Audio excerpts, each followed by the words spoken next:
ഇന്ന് നമ്മളെ അമ്പലക്കുളത്തിൽ 2 പൂക്കളാണ് വിരിഞ്ഞിട്ടുള്ളത് കേട്ടോ.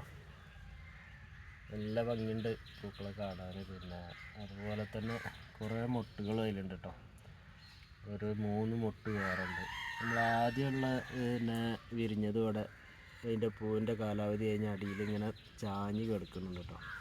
അതിനി കായായി അതിൽ പുതിയ തൈകൾ ഉണ്ടാവുക കേട്ടോ. അപ്പോൾ അതുപോലെ തന്നെ ഞാൻ വലിയ കുളത്തേക്ക് കുറച്ച് ഒരു തൈ പറിച്ച് നട്ടിട്ടുണ്ട്. അപ്പോൾ ഇതിൽ നമുക്ക് ഈ ഗപ്പി അങ്ങനത്തെ മീനുകളൊക്കെ വേണമെങ്കിൽ ഇടാം കേട്ടോ. ഒന്നും കുഴപ്പമില്ലാതെ നമുക്ക് ഇതിൻ്റെ ഒപ്പം തന്നെ വളരാനുള്ള സാഹചര്യം ഉണ്ടാവും. അവിടെ കണ്ടില്ല, അവിടെയൊക്കെ ഗപ്പികളുണ്ട്. നമുക്ക് കാണുന്നുണ്ടോയെന്ന് അറിയില്ല. ചെറിയ കുട്ടികളും ഉണ്ടായിട്ടുണ്ട് കേട്ടോ.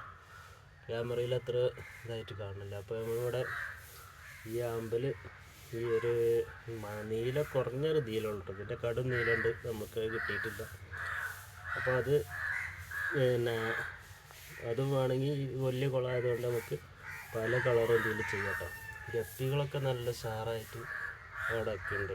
ഇത് നമ്മൾ ഈ മണ്ണിട്ട് കരുതിയിട്ട് ആമ്പലിന് വലിയൊരു പ്രശ്നമൊന്നും ഉണ്ടാവില്ല. മീനുകൾക്ക് വലിയ പ്രശ്നമൊന്നും ഉണ്ടാവില്ല കേട്ടോ.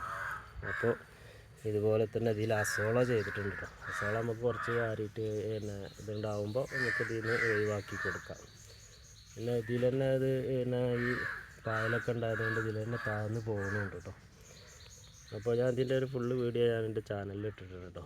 ഒന്ന് കയറി ഒന്ന് കണ്ട് ഇഷ്ടപ്പെട്ടിട്ടുണ്ടെങ്കിൽ എല്ലാവരും ഒന്ന് സബ്സ്ക്രൈബ് ചെയ്യുക കേട്ടോ.